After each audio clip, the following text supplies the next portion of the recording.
دو چیزیں آپ ذہن میں رکھیں اس روئے زمین پر. پہلا فساد ہے قتل.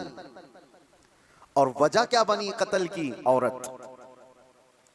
عورت کی وجہ سے جو تاریخوں میں یہ ملتا ہے. دو بھائی ایک ہی عورت سے شادی کرنا چاہتے تھے اور ایک کے حق میں وہ جائز تھا جو شریعت آدم میں تھا، لیکن دوسرا ناحق اس عورت کو حاصل کرنا چاہ رہا تھا. تو اس نے اپنی عورت کو حاصل کرنے کے لیے راستے سے اس کے جائز شوہر کو ہٹانے کے لیے قتل کر دیا. یہ دنیا کا پہلا قتل تھا. تو قتل سے شروعات ہوئی، عورت سبب بنی، اس کے بعد یہ فتنوں کا دور اور فساد کا دور چلتا رہا. روئے زمین پر فساد ہوتا رہا اور انبیاء اکرام علیہ السلام آتے رہے اور وہ ہدایت دو طریقے سے دیتے. زبانی طور پر، اخلاقی طور پر جو دعوت ہے ان کی سیدھے راستے کی وہ دیتی ہیں، لیکن کچھ ڈھیٹ طبیعت کے لوگ ہوتے ہیں تو ان کو اپنے معجزے دکھا کر کے دعوت دیتے ہیں.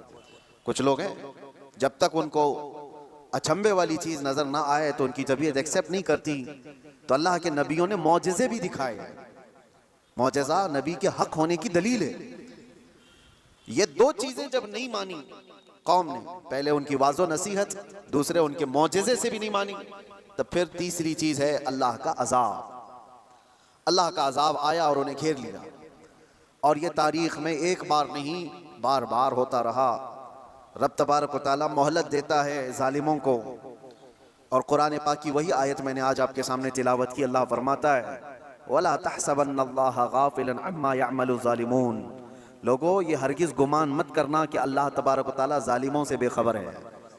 ہرگز یہ مت سوچنا کہ وہ غافل ہے اللہ جو کچھ ظالم کر رہے ہیں ان کاموں سے. ہرگز نہیں. انما یؤخرہم، ہاں وہ ان کو ڈھیل دیا ہوا ہے.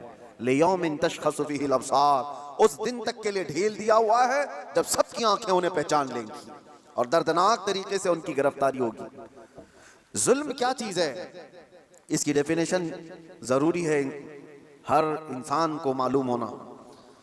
ظلم عام طور پر ہم لوگ یہ سمجھتے ہیں کہ نا انصافی، انجسٹس کو ظلم کہا جاتا ہے، اور وہ دوسرے کے اوپر جب بھی کیا جائے تو اس کو ظلم. بلکہ ظلم آدمی اپنے آپ سے شروع کرتا ہے. قرآن پاک میں کئی جگہوں پر اللہ نے یہ بیان فرمایا کہ وہ بڑا ظالم ہے جس نے اپنی جان پر ظلم کیا. دوسروں پر ظلم بعد میں ہوگا.